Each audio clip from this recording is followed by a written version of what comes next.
I want to talk to you. Let me fix this. I want to talk to you a little bit about something that we're not going to cover heavily because we don't have enough time, but this is a very important thing. It's called perception. What's the big deal with perception?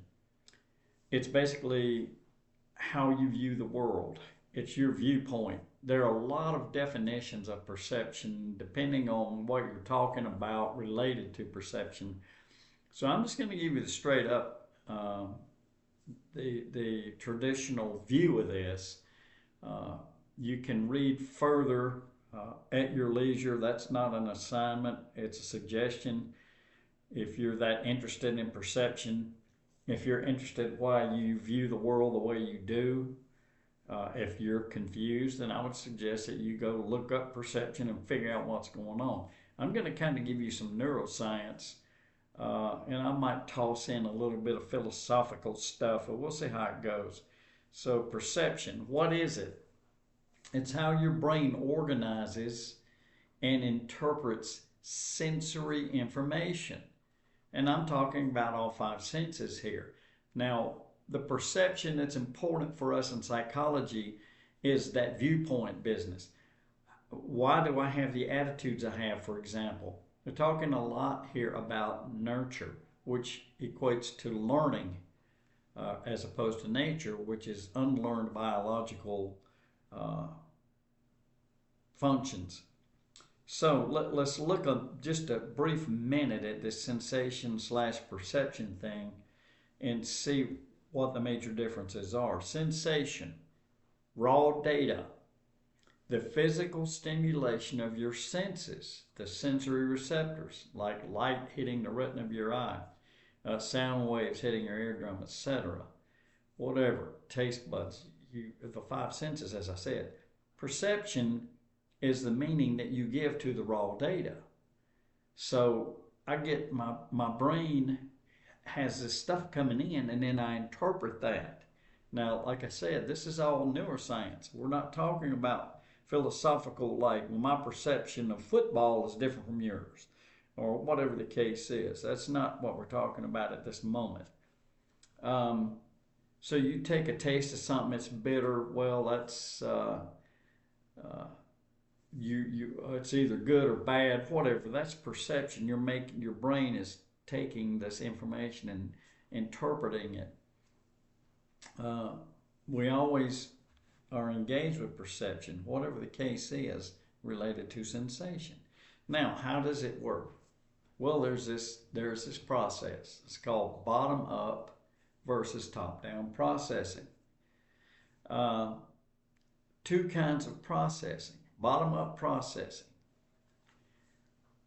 Perception is driven by the stimulus itself. That's bottom up. Your brain starts with the basic bits of sensory information and then builds it upward into a complete perceptual experience. Um, Bottom up, simple into more complicated. Top down, and I'm watering this down quite a bit. Top down processing is more in the realm of what we're associating perception with in terms of psychology.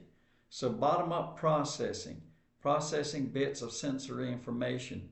This is the neuroscience part. You build information into a perception experience. Top down is based on expectations, experiences, beliefs, and knowledge.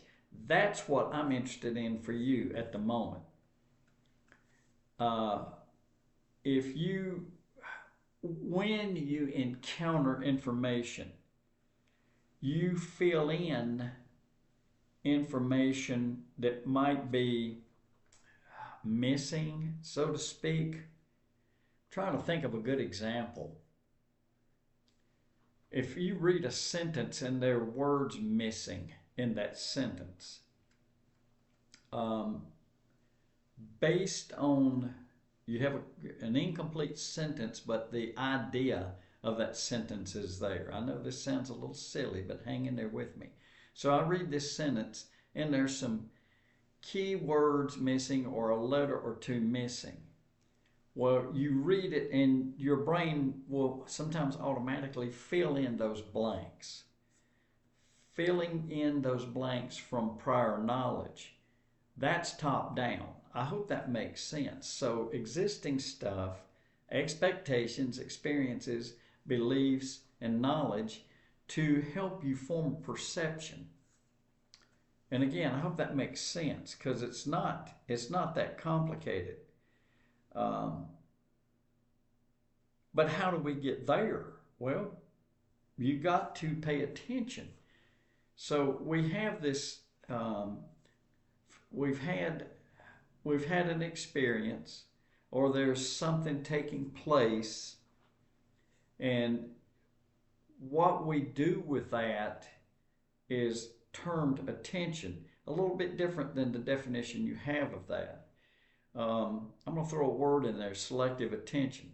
So your brain will make decisions in terms of what information is important and what information is not so important, and then it'll act on that. Selective attention, focusing on something and ignoring other things. When you study, if let's say you're studying in a dorm room and the people next door are having some kind of party, and this is a very important quiz or test or exam or whatever you want to call it, and you know that you need to put some time and effort into your study. Using selective attention, you can filter out that background noise. That's what selective attention is. We don't perceive everything. We don't perceive everything we sense.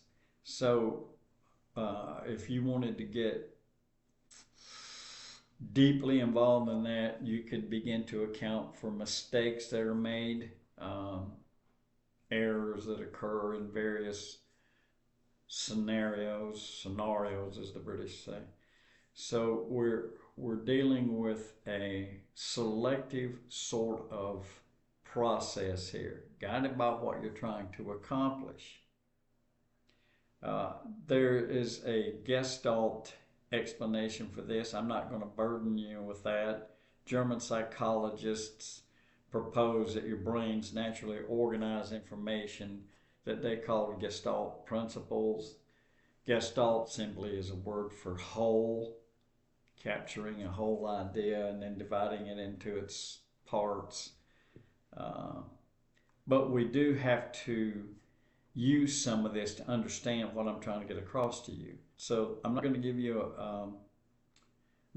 you this real deep lecture, so to speak, on Gestalt. I just want you to understand that it's based on proximity, similarity, continuity, and in one you might struggle with closure. Your brain fills in missing pieces, and then we divide things into focus and background. So you're at a sporting event, you know in general what's going on, but you don't, how did they get the ball from this end of the court down to that end of the court in a basketball game, where you see the ball is down there, but you didn't necessarily take in the passing and dribbling that took place before it got there, if that makes sense. That's kind of a weird example, but that's how it works. So you're using active functions. We don't just receive information from the world, we construct it. We put the components together. We could get into things like perceptual constancies, size, shape, color, perceptual illusions. These are little shortcuts that your brain takes. For instance, the Mueller-Lyer illusion.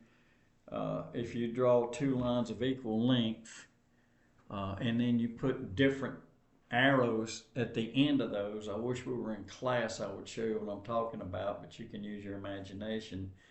Two lines, parallel lines, the same length, and then on one line at the end, each end of it, you do an arrow pointing outward, and the other one you do just the opposite. Your brain interprets the angles as depth cues, and it makes the arrows that are pointing the wrong way look like that line is longer than the ones with the lines going in the other direction. It's weird. You can look it up. Look it up. Muller-Lyer, Muller dash Lyer, the Muller-Lyer illusion.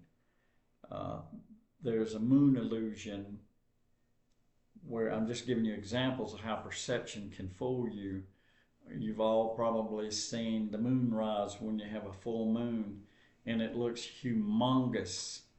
And then as the earth turns and the moon gets higher above the horizon, it's as though it's getting smaller. Well, the moon never changed size. The difference is that you, through perception, the way your brain works, when the moon is low on the horizon, you have reference marks. You have homes and trees and stuff that gives the appearance that the moon is bigger.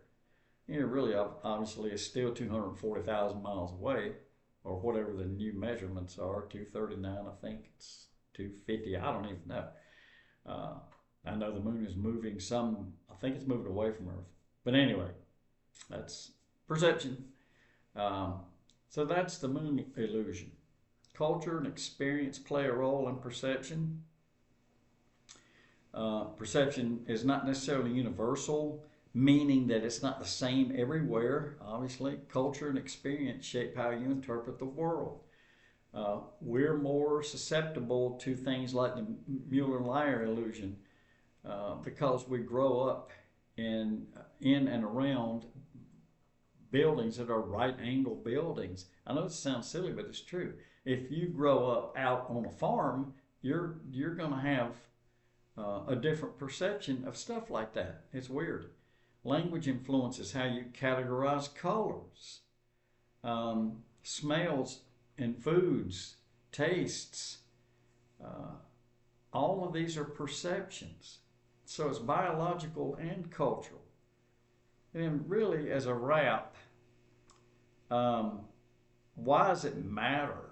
I mean, that's probably the ultimate question that you have. Why is he telling us all this junk?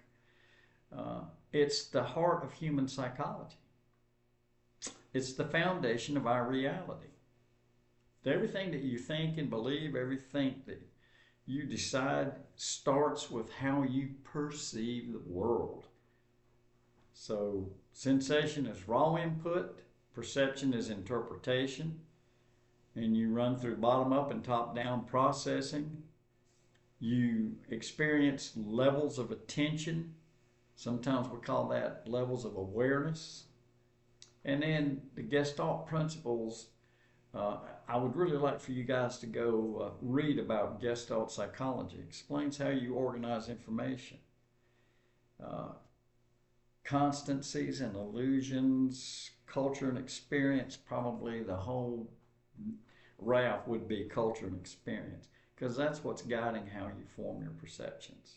So there you have it. I didn't want to go that long. If you're interested enough, this information is in your textbook. You can, so that's an easy source to get to, or Google it if you'd like. But just be aware of it, because it's kind of a basis for this perception thing. Okay. All right. See you later.